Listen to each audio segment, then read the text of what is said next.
Welcome to True Crime Case Studios, where we delve into the most shocking and perplexing crimes from across the country. Today, we take you to Norman, Oklahoma, a seemingly quiet, conservative suburb. But behind closed doors, one woman's secret life led to a grisly murder that left the entire community reeling. This is the story of a devoted housewife whose hidden affair with a neighbor's teenage daughter ended in a tragic and violent death. Martha Collier was 42 years old and the picture of a perfect Southern homemaker. She lived in Norman, Oklahoma, a quiet suburb known for its conservative values and close-knit community. Her life seemed like something out of a family sitcom: a beautiful home, a loving husband, and three lively triplets: Luke, Logan, and Liam. Martha was heavily involved in the community, especially at her children's school. Her kindness and warm personality made her a beloved figure in the neighborhood. To the outside world, Martha seemed to have everything. Her husband, Thomas Collier, was a successful corporate lawyer known for his work helping major oil companies find legal loopholes to drill for oil in third world countries. The family often attended church at First Baptist of Norman, where Martha led a Bible study group for women. They were the kind of family you'd expect to see on a Christmas card, smiling and picture perfect. But beneath the surface, Martha was struggling. Her marriage to Thomas had grown cold and distant over the years. Thomas's demanding job kept him away from home for weeks at a time, and when he was home, he was often preoccupied with work. The couple's once strong bond had weakened, leaving Martha feeling lonely and sexually unfulfilled. She began to crave excitement, something to break the monotony of her everyday life. In early 2022, Martha found that excitement in the most unexpected place: her 17-year-old neighbor, Jessica Rhodes. What started as a friendly mentorship with Martha teaching Jessica how to act like a good Christian lady soon turned into something darker. Their relationship quickly escalated into a secret sexual affair, with Martha becoming increasingly obsessed with the young woman. She was captivated by Jessica's youth and energy, qualities that Martha felt she had lost over the years. This affair became Martha's escape, a way to fill the void left by her crumbling marriage. In the days leading up to her death, Martha's behavior became more erratic. She withdrew from her usual activities and became more possessive of Jessica. It was clear to those close to her that something was deeply wrong, but no one could have predicted the tragic end that was about to unfold. On the morning of June 5th, 2022, Thomas Collier walked into his home in Norman, Oklahoma, after a long overnight at the office. It was just after 7 a.m., and the sun was already shining brightly through the windows. The house was eerily quiet, which was unusual given that his three children, Luke, Logan, and Liam, were normally up and getting ready for school. Thomas expected to find his wife, Martha, bustling about the kitchen making breakfast, but instead he found the kitchen empty. Thomas called out for Martha, but there was no answer. As he climbed the stairs to their bedroom, a sense of unease began to settle in. When he reached the bedroom door, he noticed it was slightly ajar. Pushing it open, Thomas was met with a scene that would haunt him forever. Martha was lying on the floor next to their bed, naked, with a pool of blood around her head. She had been shot to death. The room was a mess. The bed was unmade, furniture was overturned, and shards of broken glass were scattered across the floor. It was clear that a violent struggle had taken place. Thomas stood frozen for a moment, his mind struggling to process what he was seeing. Then panic set in. He rushed to Martha's side, desperately trying to wake her, but it was too late. Realizing she was gone, Thomas grabbed his phone and dialed 911, his hands shaking as he tried to explain to the operator what had happened. The 911 call was frantic. Thomas's voice was barely controlled as he told the operator that his wife had been shot and that she wasn't breathing. The operator tried to keep him calm, but Thomas was clearly in shock. When the police arrived a few minutes later, they found Thomas sitting on the floor next to Martha's body, his face pale and his eyes wide with disbelief. He was taken outside and placed in a police car while the officers secured the scene. News of Martha's death quickly spread through the neighborhood. Neighbors who had seen the commotion began gathering outside the Collier home, whispering to one another as they tried to make sense of what had happened. It wasn't long before local news stations like KFOR arrived on the scene, cameras rolling as they reported live from the quiet suburban street that had suddenly become the center of a grisly murder investigation. The Norman Police Department arrived at the Collier home within minutes of Thomas's 911 call on June 5th, 2022. Officer James Marshall, a 12-year veteran known for his calm demeanor, was the first on the scene. He quickly assessed the situation and called for backup. The quiet suburban street was soon filled with police cars, their lights flashing red and blue, cutting through the early morning calm. Detective Emily Walker, a meticulous investigator with a reputation for solving complex cases, was assigned to lead the investigation. As the officers entered the home, they were met with a chaotic crime scene. The bedroom was in complete disarray. The bed was unmade, the mattress askew, and several pieces of furniture had been knocked over. The broken glass on the floor suggested a struggle had taken place. Martha Collier's lifeless body lay on the floor next to the bed, a gunshot wound to her head the apparent cause of death. Blood had pooled around her, staining the beige carpet a deep red. Detective Walker surveyed the scene with a practiced eye. She noticed the position of Martha's body and the nearby objects, making mental notes of everything. The scene told a story of desperation and violence. Martha's face showed signs of a struggle, with bruises visible on her arms and legs. The room's state indicated that Martha had fought hard against her attacker. The murder weapon, a small handgun, was found on the floor near Martha's body. It was quickly bagged as evidence, along with the shards of glass and several other items from the room. Forensic specialists dressed in white coveralls methodically combed through the bedroom, dusting for fingerprints and taking samples of the bloodstains. They photographed the entire scene, documenting every detail that could later be used in the investigation. Outside, Officer Marshall interviewed Thomas Collier, who was still in a state of shock. Thomas explained that he had found Martha's body when he returned home from work early that morning. He insisted he had no idea who could have done this to his wife. As the questioning continued, Thomas's answers were slow and disjointed, reflecting his disbelief and grief. Detective Walker, while sympathetic to Thomas's emotional state, knew that time was of the essence. The first 48 hours after a murder were critical, and she was determined to gather as much evidence as possible before any leads went cold. The investigation was just beginning, but the scene in the Collier home had already provided several clues that would guide the detectives in their search for Martha's killer. Jessica Rhodes, the 17-year-old neighbor and the first suspect in the investigation, was well known around Norman, Oklahoma. She was a bright and independent young woman set to graduate from Norman High School that month. Jessica was popular among her peers, known for her rebellious streak in a town where conservative values often dictated behavior.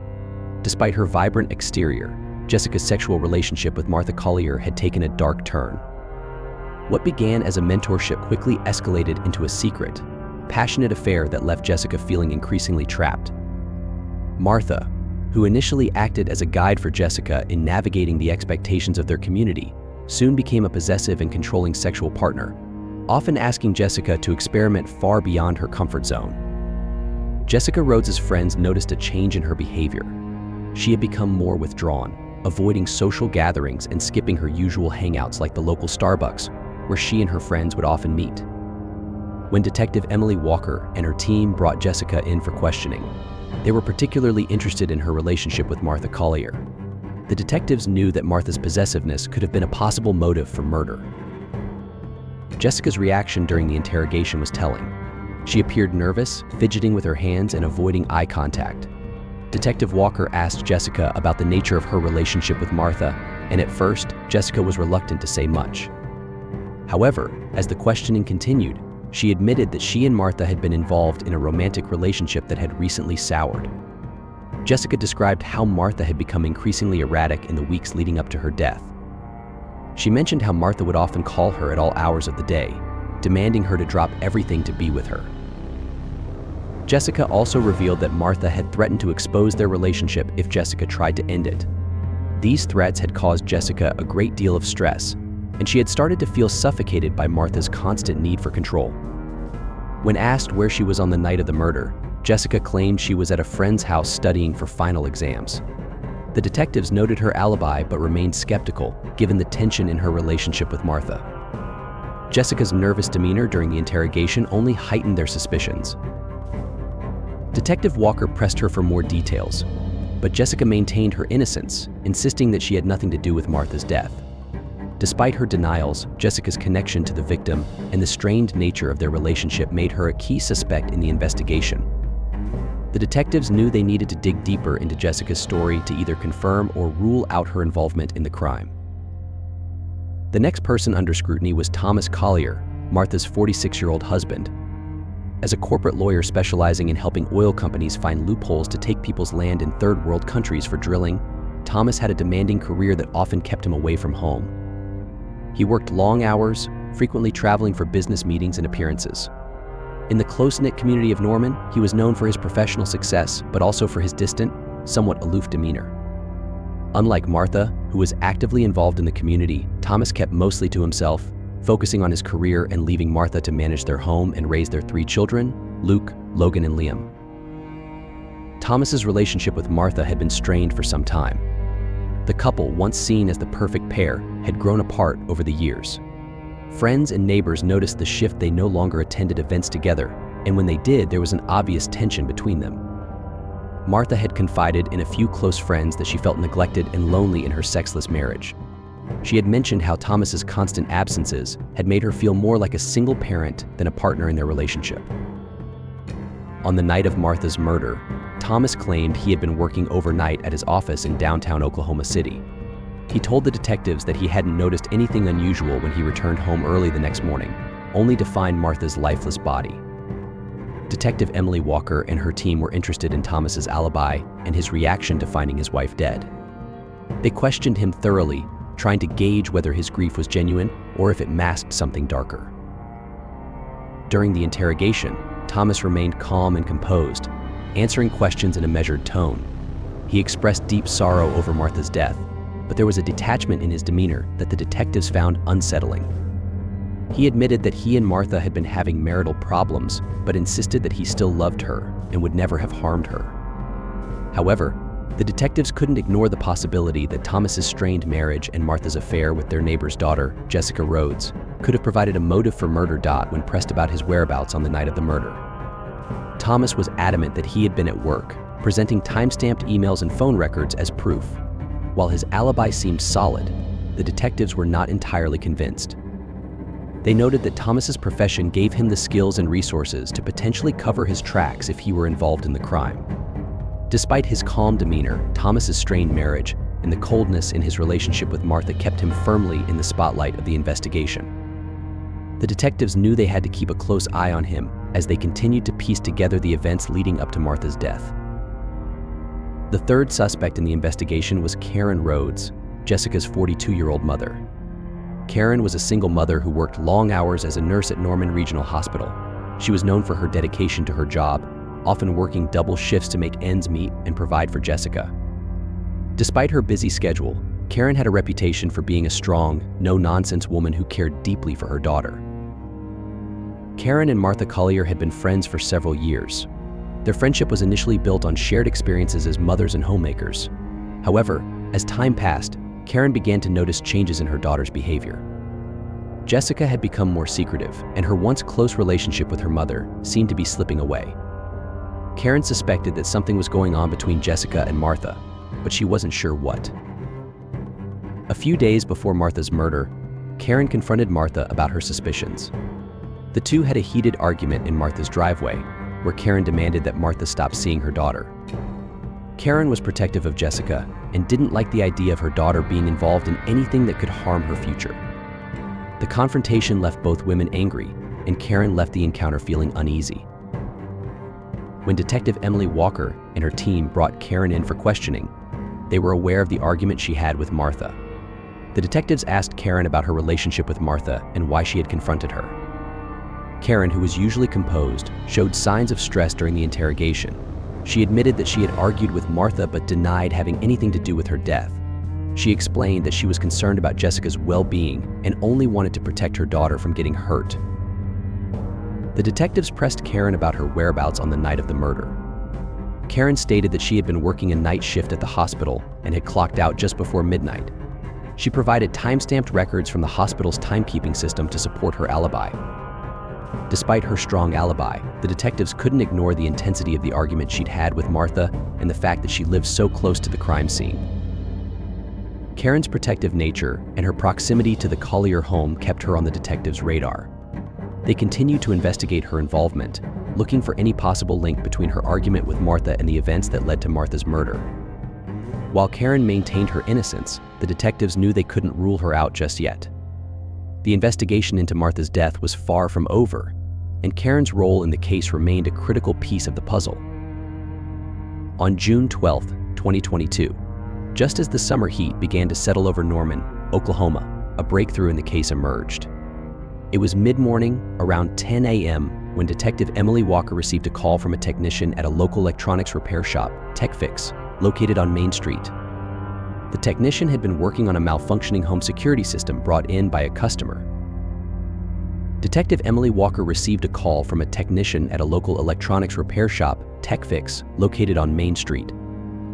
The technician had been working on a malfunctioning home security system brought in by a customer when he stumbled upon something unusual: several hidden video files stored within the system's memory.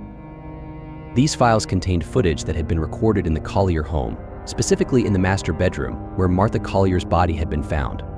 The technician, realizing the significance of what he had discovered, immediately contacted the police. Detective Walker and her team quickly arrived at TechFix to review the footage. The videos, which were dated over several months leading up to the murder, provided chilling evidence. The recordings revealed Martha engaging in a sexual relationship with Jessica Rhodes. What was more disturbing, however, was that it became clear that Martha had been the one secretly filming their sexual encounters, likely without Jessica's knowledge. The videos not only confirmed the illicit affair, but also showed the increasing tension between Martha and Jessica. In one of the final recordings made just days before the murder, Martha could be heard threatening to expose their relationship if Jessica tried to leave her. The footage painted a picture of a sexual relationship that had turned toxic, with Martha growing more possessive and Jessica appearing increasingly fearful. This new evidence was a turning point in the investigation. The detectives realized that Martha's murder wasn't just a crime of passion, it was the tragic result of a relationship that had spiraled out of control. The footage also provided crucial insight into Jessica's state of mind leading up to the murder, suggesting that she may have acted out of fear and desperation. With this new evidence in hand, Detective Walker and her team returned to the Collier home to search for the hidden cameras that had captured the footage. They found several small, discreet devices placed around the bedroom, further confirming Martha's role in recording the videos. This discovery significantly shifted the direction of the investigation. The detectives now had a clearer understanding of the dynamics at play and began focusing more on Jessica's involvement, leading them closer to the truth about what happened on the night of Martha Collier's death. Hey, true crime case solvers. Interested in more real-life murder mysteries? Be sure to like and subscribe to our channel. Do you have any thoughts about this case or have a case or case of your own you'd like us to investigate? Leave us a comment. Stay safe, true crime case solvers. As the investigation reached its climax, all eyes were on Jessica Rhodes. The hidden footage discovered in Martha Collier's home provided the detectives with critical evidence that pointed directly to her. On June 14, 2022, Detective Emily Walker and her team finally felt they had enough to make an arrest. Jessica Rhodes, just 18 years old, was a popular high school senior who had once been full of promise. Known for her outgoing personality and academic achievements, Jessica was the kind of girl who seemed to have it all.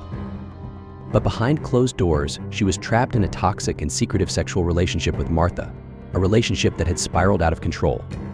Jessica's once bright future had dimmed under the weight of Martha's controlling manipulation and possessiveness. On the night of Martha's murder, the tension between the two reached a breaking point. The hidden footage showed Martha threatening to reveal their sexual relationship via videos she had recorded if Jessica ever tried to leave her. This threat was the final straw for Jessica, who felt cornered and terrified. In a moment of panic and desperation, Jessica grabbed the gun from Martha's nightstand and shot her. The crime scene, with its overturned furniture and broken glass, told the story of a fierce struggle that had ended in tragedy. Detective Walker, now confident in her case, moved quickly. At 3 p.m., on June 14th, the police arrived at the Rhodes home. Jessica was inside, sitting on the living room couch with her mother, Karen. The officers calmly explained the situation and placed Jessica under arrest for the murder of Martha Collier. Jessica, visibly shaken, didn't resist. She seemed almost relieved, as if the weight of her secret was finally being lifted. Karen, on the other hand, was in shock.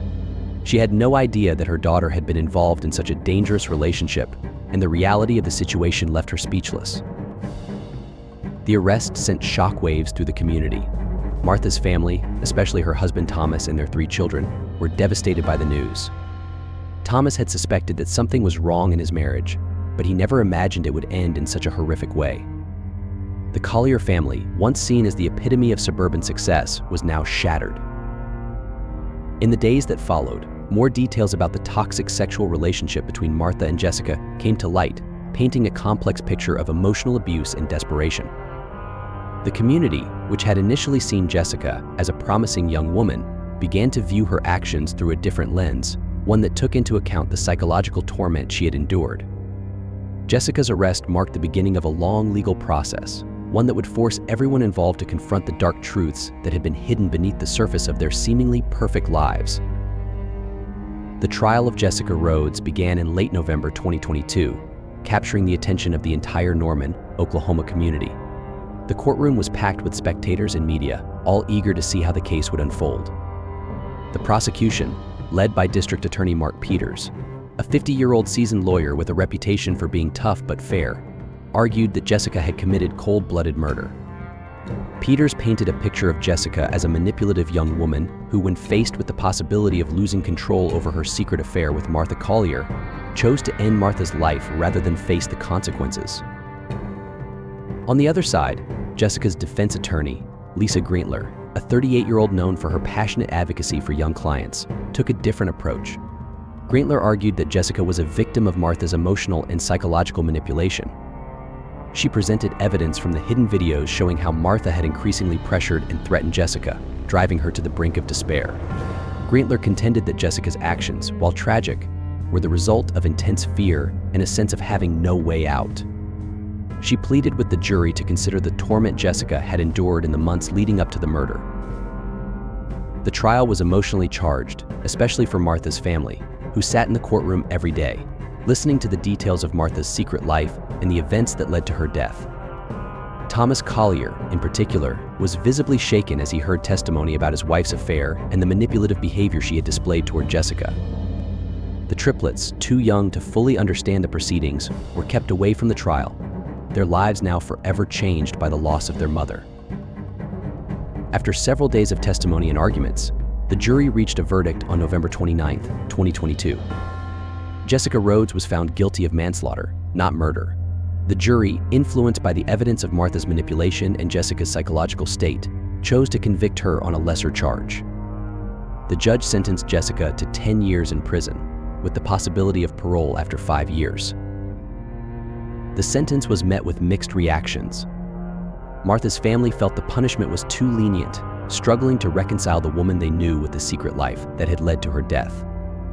Meanwhile, some in the community sympathized with Jessica, recognizing the difficult circumstances that had driven her to commit the crime. The trial's conclusion left many in Norman reflecting on the hidden struggles that can exist behind closed doors and the tragic consequences they can bring. In the aftermath of the trial, the lives of everyone involved were profoundly changed. Jessica Rhodes began serving her sentence at the Mabel Bassett Correctional Center, a women's prison in McLeod, Oklahoma. At just 18 years old, her life had taken a tragic turn. Inside prison, Jessica enrolled in counseling and educational programs, trying to rebuild her life from the ruins of what it had become. Her once bright future, full of promise, now seemed uncertain as she faced the consequences of her actions. Martha Collier's family struggled to move on from the tragedy that had torn their lives apart. Thomas Collier, who had once been a successful corporate lawyer, found it difficult to return to his high-powered career. The revelation of his wife's secret affair and the circumstances surrounding her death had left him shattered. He took a leave of absence from his job, choosing instead to focus on raising his children Luke, Logan, and Liam. The triplets, just 9 years old, had lost their mother in the most horrific way. Thomas did his best to shield them from the details of the case, but the emotional scars ran deep. Karen Rhodes, Jessica's mother, also faced an uphill battle. A dedicated nurse who had always worked long hours at Norman Regional Hospital to provide for her daughter, Karen was consumed with guilt, wondering how she could have missed the signs of her daughter's distress. She continued to support Jessica throughout her incarceration, visiting her regularly and advocating for her early release. The Norman community, once close-knit and conservative, was left in shock by the events that had unfolded in their quiet suburb. Martha Collier's death and the trial that followed became a cautionary tale, a reminder that even in the most seemingly perfect neighborhoods, dark secrets could be lurking beneath the surface. Friends and neighbors who had once admired the Collier family now looked at their own lives, questioning what might be hidden behind their own closed doors. Life in Norman slowly returned to normal, but the memory of Martha's tragic death and the trial that followed would never fully fade. It served as a grim reminder of the hidden pain and desperation that can lead to unimaginable consequences.